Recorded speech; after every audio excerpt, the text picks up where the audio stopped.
Here with John Spytek, the general manager of the Las Vegas Raiders. Welcome to your first combine running a team.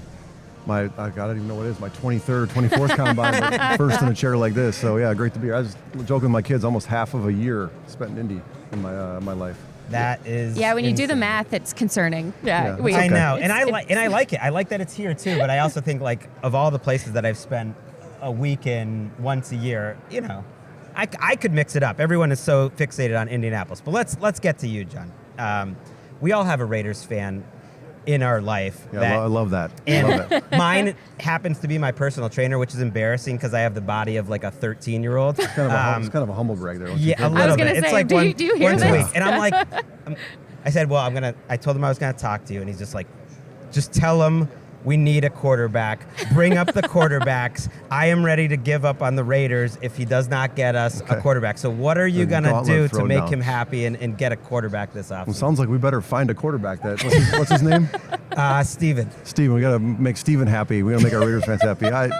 Listen, the way that I've been, the way I've learned is you look everywhere and you stay open-minded, and then you end up in Tampa like with Tom Brady. I mean, whoever would have thought Tom Brady would have come to Tampa? We were the losingest team in the four major sports in American history at the time, and then the greatest of all time shows up, and then we found our way to Baker too. So listen, we're going to take this day at a time. We're still working with Pete and Chip and the offensive staff about what's most important, what are the non-negotiables, and we're going to keep swinging until we find that guy. How aggressive are you prepared to be? You guys have a lot of capital available to you. There's a lot of names floating around, Matthew Stafford being one of them, but how aggressive are you guys thinking you're willing to be, knowing that you and Pete sat up in your intro pressers and talked about wanting to be very competitive immediately? Yeah, I think we're going to be intelligently aggressive, and we're mindful of the money that we have, and not just light it on fire just to say like, yeah, we got 3 quarterbacks in a room now, and maybe one of them can be it. That would make Steven happy, though. Yeah, it's going to be, we go to the top of my board, make Steven happy, which should make all of Raider Nation happy. We play in a great division, and it's no secret if we don't build a good team and we don't have a quarterback and support that quarterback, like, we're going to have a hard time in our division. So listen, I've never been one to run from a challenge. I know Pete isn't one to run from a challenge, and we're acutely aware of the quality of coach, quarterback, roster in our division, and we got to put something together to compete with those teams. Honestly, it's hard to focus knowing how much pop Steven is getting in this interview and how happy he's going to be, and how happy I am that you said, I know you before you interviewed me. It's like, I know you. So now I'm just melting. It is about you, Gregg. It's all about me. and his personal trainer. That's it. You mentioned how Tom Brady came to Tampa. Maybe you were part of that reason because you obviously have a relationship with him. You were, though, a freshman on the Michigan team when he was a senior. Yep.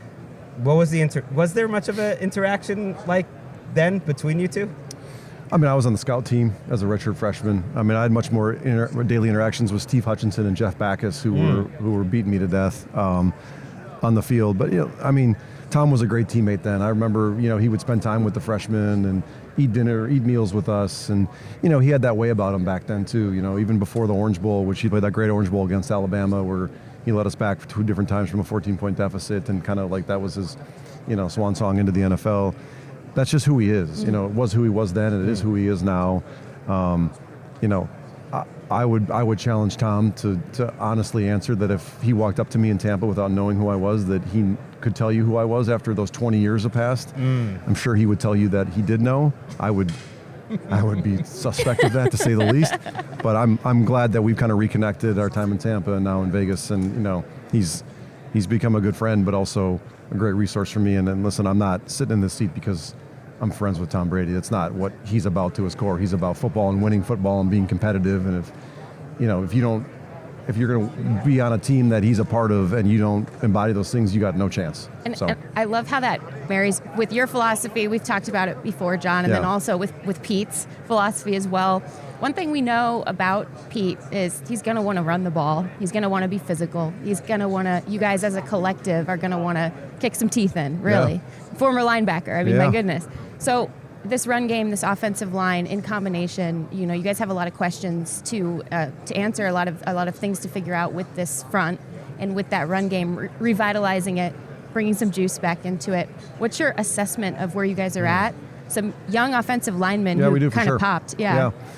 Yeah, I mean, I think that when you started going through the roster when we first got to Vegas, you're like, oh, we got some good young pieces here that we can really build upon, and in a place where it's really critical, and my belief and my success is really in this league, to have that. And we're going to keep churning through that till we have the right group together, because it's about having talented guys, but it's about the cohesion in the groups. The best ones I've been a part of, that group in Tampa last year, they kind of walk lockstep together. They're kind of about the same things. They hang out together. I mean, that is kind of one of those position groups where it really matters. And so, but we got a great foundation there, and we got a great foundation on the D-line too, with Maxx and Christian, and Malcolm Kuntz has done some good things. And so, it's a great place to start. But we do have a big challenge in front of us. So it's one that we're excited about. You mentioned Malcolm Kuntz, so that reminds me of, there's a lot of free agents, especially on the defensive side of the ball. A lot of good players. I put out a list of free agents that came out, and I got a lot of people saying, oh, you should have Jourdan Morrig even higher. He is that good of a player. Like, what are your thoughts of him and Kuntz especially, kind of as you enter this free agent period, knowing they might have interest elsewhere?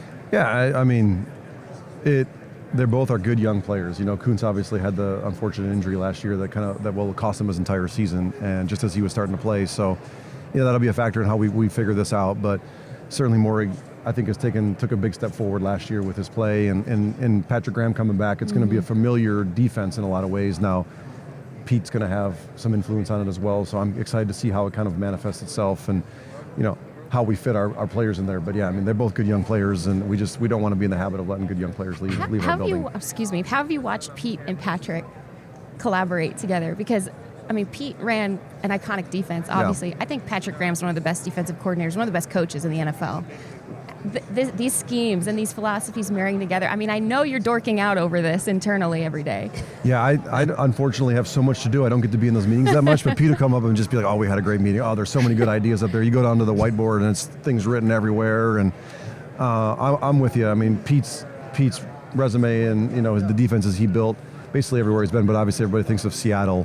They speak for themselves, and Patrick's done a great job too. I mean, that was a really hard defense to crack last year. We played them in Tampa, and they gave you everything you wanted. And without, I mean, Maxx actually got injured in that game and finished the game, and they're missing Kuntz, and they had some other injuries too. So I'm excited to what becomes of it. I hope that we can kind of get through the draft, and I can be a part of those meetings a little bit more. But I hear all the great things, and I just haven't got to witness them firsthand. FOMO yet. a little bit, little FOMO It's going a lot on. of juice. I'm a little bit of a FOMO person too. So though that press conference that Pete and you had, I wouldn't have known that you guys had just kind of met, because it was like a buddy comedy deal. Like, a lot of juice in that room between Pete Carroll and the defensive coordinator.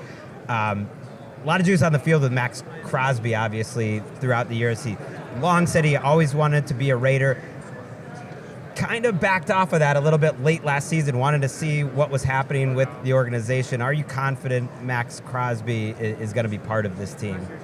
Well, I mean, he's one of the great players in the league, and he and I have had some really good conversations, just getting to know each other, and I shared the vision of where Pete and I really want to take this thing, and he wants to be a champion. I mean, I respect that immensely about him, and there's people that say that, and there's people that do that and live that life, and he's living it right now. I mean, I don't have anything to do, and my family's still in Tampa, so I don't have anything to do. So whenever I wake up, I just go in, and there's always a really nice car parked in his spot, and he's there late too. And so, listen, he said he wants to be a champion. We want to make him a champion, and we're going to start from there, and that's a good place to start. Appreciate all the time today. Yeah. John Spytek, general manager, second podcast he's ever done with this group. He already did Playmakers with Jourdan Rodrigue. You're part You notice he got all his plugs correct, but missed the name of mine. Yeah. Why don't you do the plugs? Play callers. The play callers. I suddenly there's been a lot of Playmakers conversation about the old ESPN show lately, so had that in my head. Which podcast was better, though, like Jourdan's or this one? That's your final question. Jourdan's. Oh. It was more in depth. It's true. We only had 10 minutes here. Yeah. Appreciate the time. Thanks, John. Thanks for having me, guys.